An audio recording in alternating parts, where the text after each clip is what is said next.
Bem, Maurício, eu queria te agradecer por estar aceitando esse convite aí de fazer uma gravação e preparar um material para a gente poder entregar tanto para os nossos clientes quanto para o mercado, para aquelas pessoas que nos acompanham, enfim, nas redes sociais, ou iniciarão a acompanhar tanto o trabalho da Videiro quanto o trabalho do Móstenes Cardoso, ou que já acompanham, né? E a minha primeira pergunta nesse momento que a gente está vivendo aí de decretos de isolamento é que a metodologia que nós utilizamos aqui na Videiro trata sobre controladoria e contabilidade gerencial.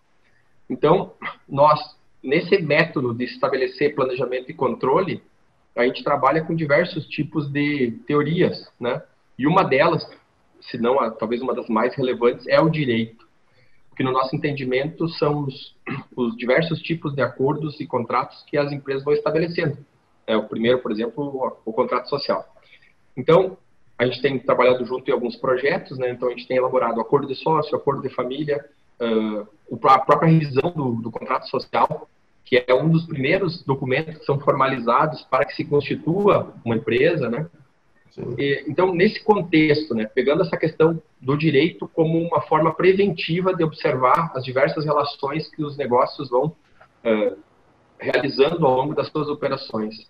Mas nesse momento que a gente está em decreto de isolamento, como que o direito e como que o teu trabalho, a tua prática profissional tem visto, né, aquelas empresas que possuem já uma organização, uma cultura de usar essas questões de forma preventiva, enfim, queria que tu falasse um pouquinho para nós, da Videiro, para os teus clientes também, enfim, para aquelas pessoas que estão nos assistindo.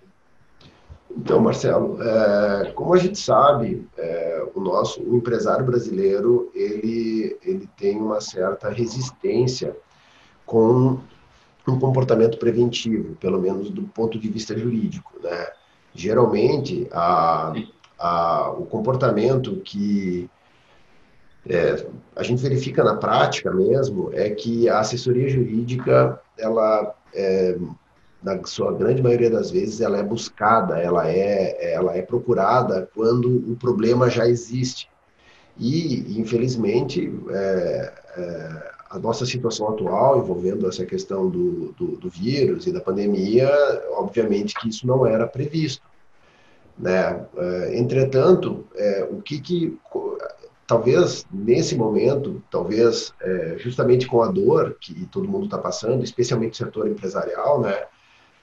Talvez isso, na verdade, leve os empresários, né, do futuro, além de, dentro da área da controladoria que a Videiro atende, né, tentar ter essa previsibilidade, essa contingência que muitas vezes não é praticada, mas também espero eu, né, que o setor empresarial comece a perceber a importância de ter a assessoria jurídica sendo utilizada também nas decisões gerenciais e especialmente nessa questão da previsibilidade. Por quê?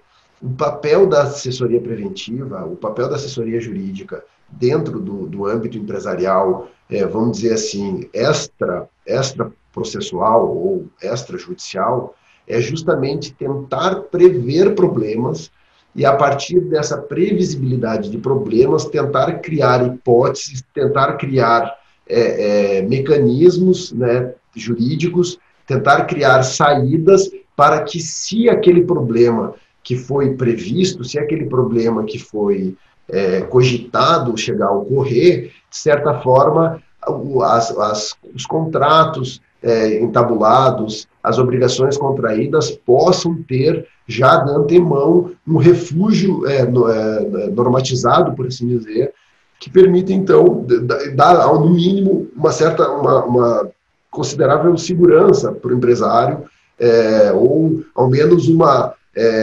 relativa, obviamente, tranquilidade do que a quem nunca preveu nada. E um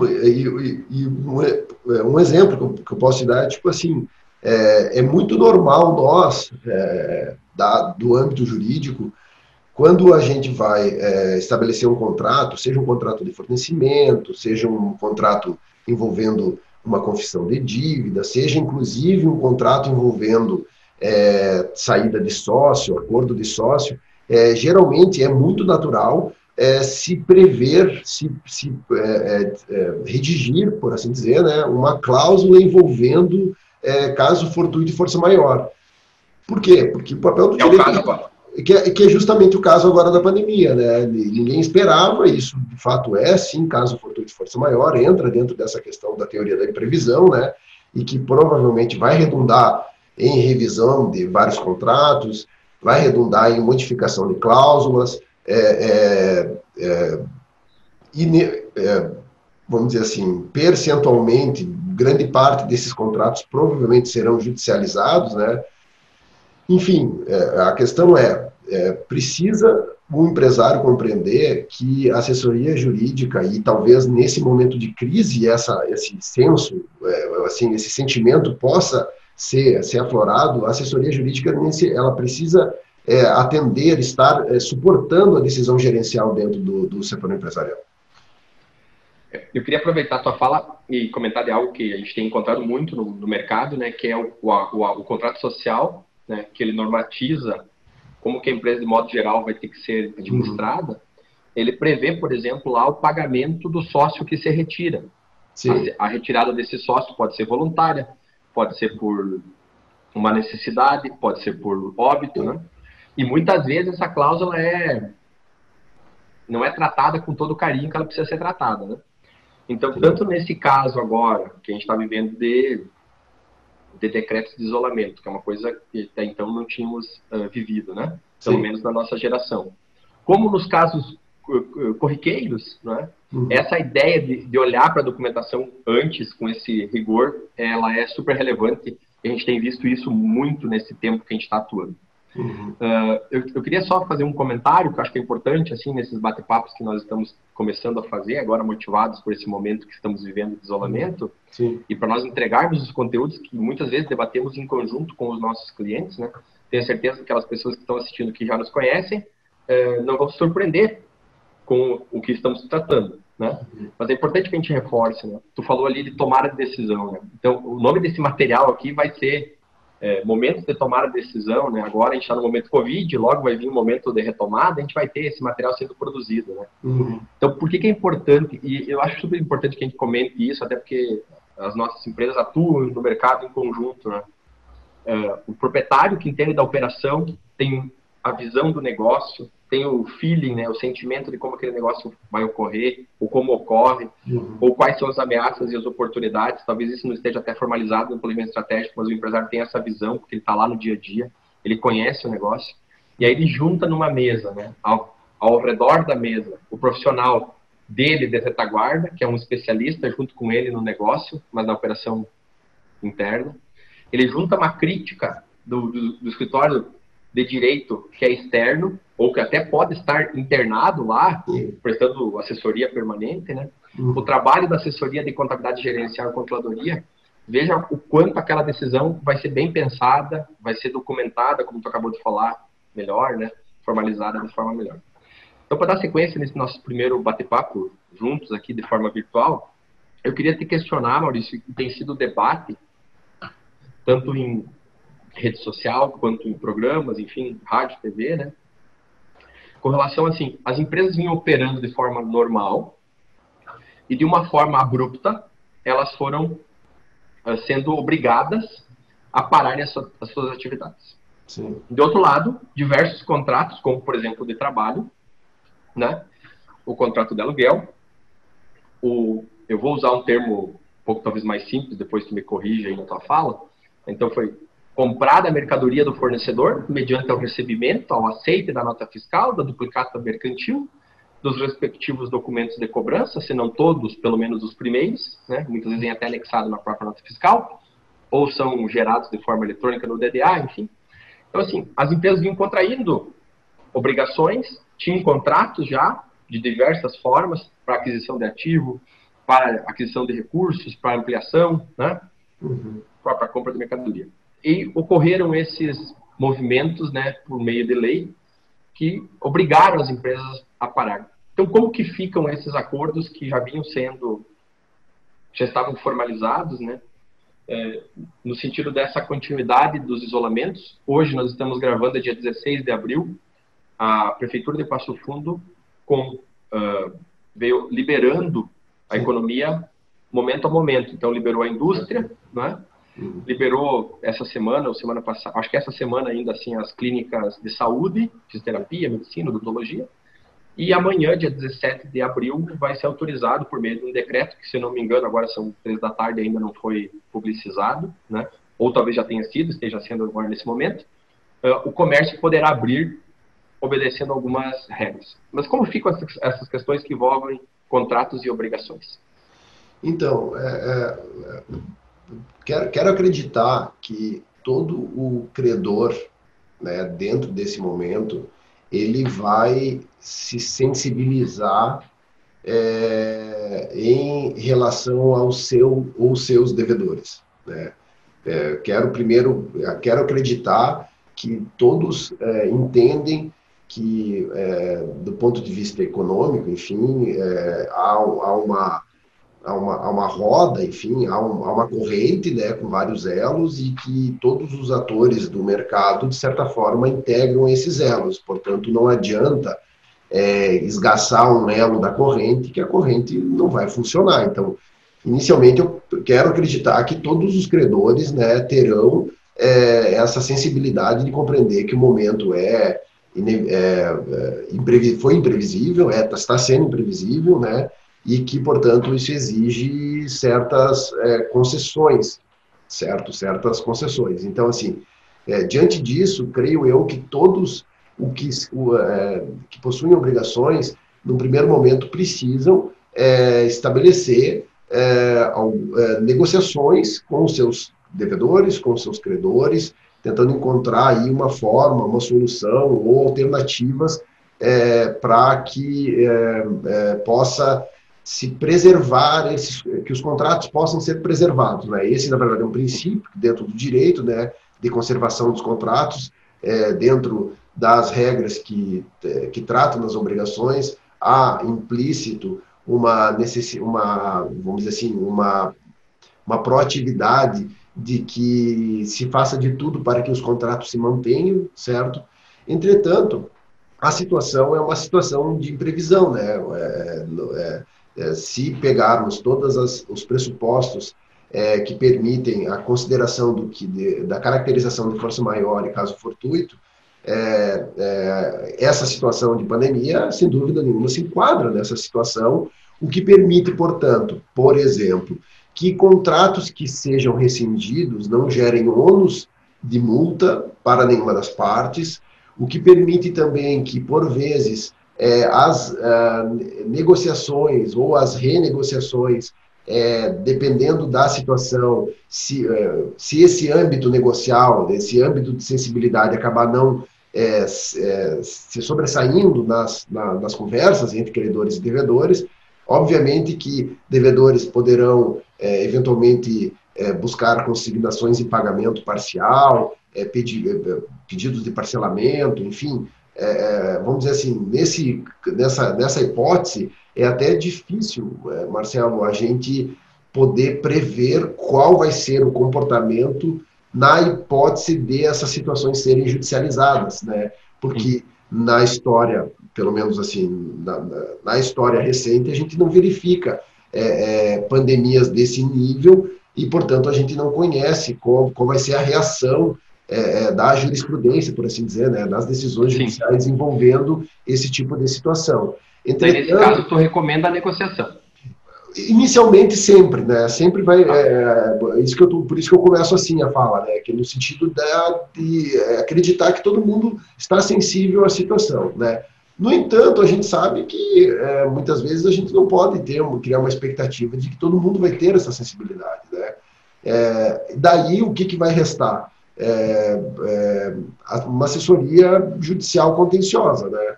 Procurar a proteção. Levar a juízo, né, exatamente, levar a juízo a questão e pedir, pelo menos, que o Estado juiz busque uma solução nesse sentido. O que o direito já tem, vamos dizer assim, de ferramenta, é a chamada cláusula rebus sic stantibus, né, que ela é uma cláusula implícita em contratos bilaterais, enfim, comutativos, e que, portanto, por exemplo, questão de multa contratual, muito provavelmente a gente não vai nessa situação de pandemia, não se cogita mais da aplicação de multas contratuais, né? Uma vez que o inadimplemento dos contratos não vai mais ficar por culpa do devedor, na verdade, a Sim. culpa, o caso é força maior, né, nesse caso. Sim. Então, mas uma coisa que também eu queria observar, Marcelo, é que a gente precisa prestar atenção também na natureza do contrato, na natureza jurídica do contrato. Essas hipóteses que eu estou apresentando agora para ti são hipóteses que são mais, vamos dizer assim, seriam mais adequadas para relações entre fornecedores, né, entre empresários. Por quê? Porque se a gente já pensar numa relação de consumo, num contrato de consumo, onde o fornecedor tem algo envolvendo um destinatário final consumidor, aí a gente sabe que a legislação ela é mais protetiva por parte em razão do consumidor, né? E que, portanto, isso pode, de uma certa forma, haver a legislação por si só ela já desequilibra a relação no sentido de favorecer o consumidor, e numa situação dessas, possivelmente, né, mais ainda, em razão da perda do poder de compra, da perda do poder de pagamento por parte dos consumidores. Então, só fazer uma observação, desculpa te interromper, não pode. Esses materiais que estamos gravando, eles são materiais bem amplos, né? Sim. Na verdade, cada caso é analisado dentro do seu escopo, né? Exatamente. Da sua característica. Então, talvez uma fala que iremos fazer aqui, ela pode se encaixar de forma geral para todos os negócios, para a grande maioria. No entanto, para cada negócio tem uma questão peculiar, particular, que talvez tem que ser, aliás, que com certeza tem que ser observada, né? Desde a questão de com quem que se está negociando, né? Esse contrato foi estabelecido com quem, né? Inclusive, quando antes tu referiu a questão envolvendo o contrato de locação, né? A questão de aplicação da lei do inquilinato, se olharmos a lei do inquilinato, por exemplo, ela prevê uma possibilidade de uma chamada ação revisional, né, do valor da locação, certo? Sim. Entretanto, o valor, o que a lei prevê para essa espécie de ação, que é a ação de quando o locatário, especificamente o locatário que eu estou pensando, né? Especificamente quando o locatário prevê uma revisão do valor da locação que ele está pagando, a lei prevê que essa revisão está limitada a 80% do que ele já pagava de locação, né? O que talvez, e essa é uma coisa, de certa forma, questionável, porque o ambiente, vamos dizer assim, a conjuntura em que se verifica essa questão envolvendo os 80%, que o locatário, seria o mínimo que o locatário poderia oferecer nessa ação revisional, talvez, num cenário de pandemia, precise se reconsiderar, e daí, então, fica justamente aquele dilema. Poderá o judiciário, né, adentrar no âmbito desse percentual da norma, vai precisar observar o percentual da norma, a questão da pandemia vai ou não entrar nessa hipótese que justifica uma revisional do valor de locação. Enfim, a gente direito não é uma matemática, né, Marcelo? Não é que nem a controladoria, né? Que tu planilha, né? Não é bem assim. Mas até é importante a tua fala, né? Sobre, até anotei, porque são termos que eu, enquanto profissional da contabilidade, não tenho domínio, então anotei aqui, né? Uma ação revisional de contrato de aluguel. Né? O que a gente tem visto dos nossos clientes, né? Que estão entrando em contato com seus respectivos locatários? Locadores, né? Locadores. O que está sendo feito? Um acordo.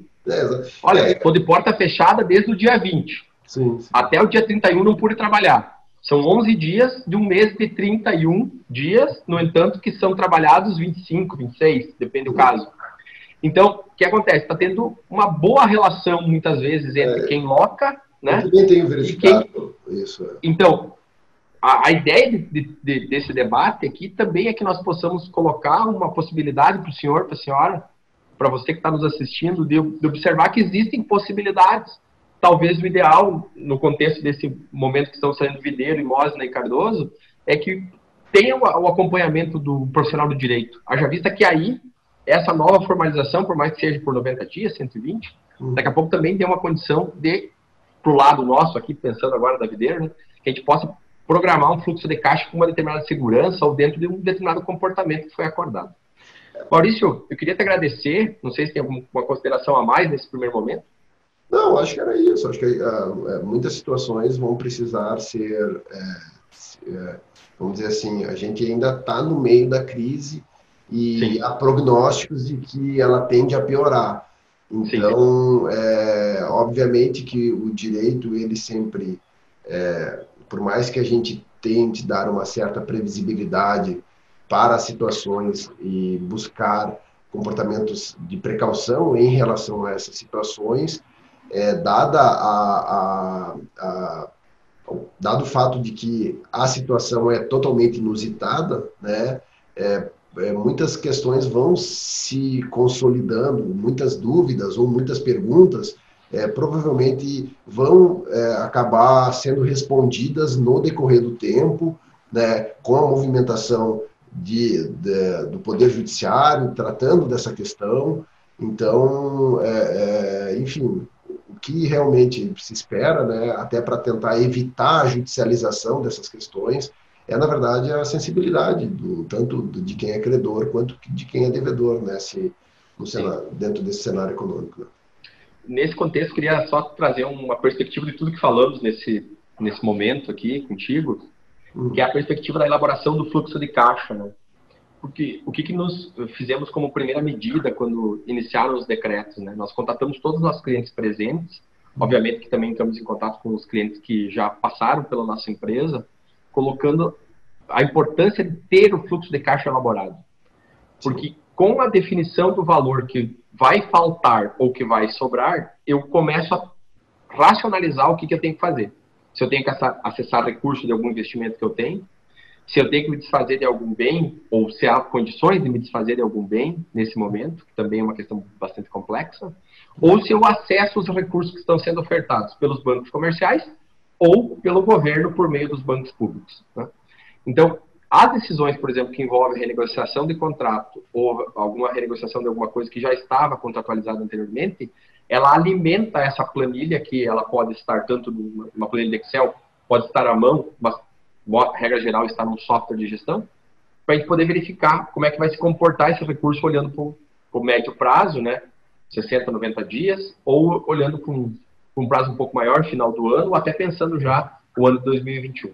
Maurício, eu queria te agradecer.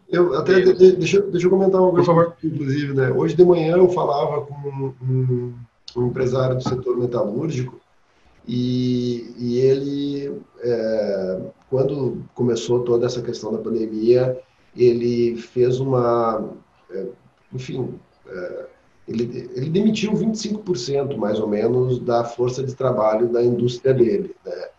E ele comentou comigo hoje pela manhã que ele vai ter que, na verdade, recontratar muitos desses colaboradores, porque os pedidos continuaram chegando e ele está sem força de produção na fábrica, né? Então, assim, eu acho muito importante exatamente ter vamos dizer assim, esse fluxo, esse planejamento, exatamente. Uma dessas, a situação já é de crise. Aí o empresário vai tomar uma decisão precipitada, talvez ele vai, na verdade, se onerar mais do que se ele tivesse respirado um pouquinho e tentado ver como é que a situação ia se acomodar, né? Sobre isso, essa semana, muitos clientes nossos estão recebendo suas equipes de volta, né? Aqueles que forneceram férias, né? Então, quer dizer, tiveram um tempo, né, de afiar o machado durante esses dias e aí daqui a pouco pensar como que vai atuar. Queria te agradecer por esse primeiro momento e dizer que a gente vai fazer mais momentos. Agradeço o teu tempo, né? E na sequência voltaremos para quem está nos acompanhando aí com mais materiais.